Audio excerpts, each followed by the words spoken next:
Қазалы ауданы тұрғындарының уақытын тиімді өткізуге арналған жаңа демалыс орны Нұрдәулет боулинг орталығы ашылды. Аталған орталықтың ашылу рәсіміне аудан басшылығы, кәсіпкерлер мен жергілікті тұрғындар қатысты. Жаңа нысанның ашылу рәсімінде аудан әкімі Алмасбек Исмаханов сөз сөйлеп, соңғы жылдары ауданда кәсіпкерлік саласының қарқынды дамып келе жатқанын атап өтті. Оның айтуынша, халыққа қызмет көрсететін мұндай заманауи нысандардың көбеюі аудан экономикасының өсіп, тұрғындардың әл-ауқатын жақсарта түсетінін көрсетеді.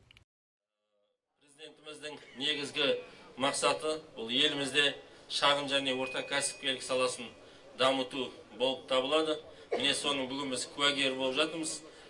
Дәулеті мен өркениеті, руханияты дамыған біздің Қазалы ауданында Самат бауырымыздың бастамасымен, яғни ауданымызда жоқ кәсіпкерлік саланың бірі бұл спорттың бір түрі ғой, енді боулинг деген арнайы ойын-сауық орталығы ашылып жатыр.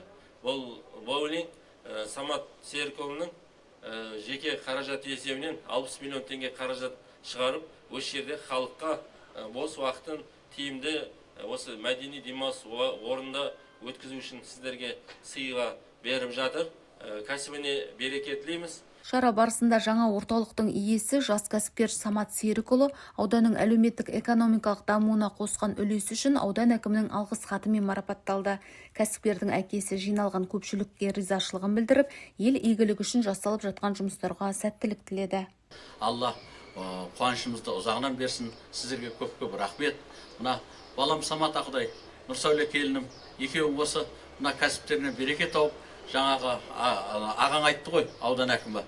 Сол кісі айтты, жоғарыдан көріне бір үлкен кәсіпкер бар деп, Алла нәсіп етсін. Алла тілеп, сол тілегімізді қабыл еттім. Салтанатты рәсім барысында қонақтар жаңа орталықтың лентасын қиып, нысанның жұмысымен танысты. Шараға жиналған жұртшылық заманауи үлгідегі жабдықталған боулинг залын аралап, келушілерге жасалған жағдайға жоғарғы баға берді.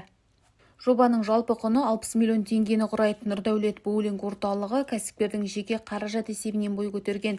Сондай-ақ орталық бір мезетте 70-ге жуық адам қабылдай алады және жаңа нысан арқылы 4 адам тұрақты жұмыспен қамтылып отыр. Жаңа ойын-сауық орталығы тұрғындардың мәдени демалысын дамытуға және жастардың бос уақытын тиімді ұйымдастыруға мүмкіндік жасамақ. Назым Қараева, Ерқанат Асаутаев, Думан Артықұлы, Серік ТВ телеарнасы.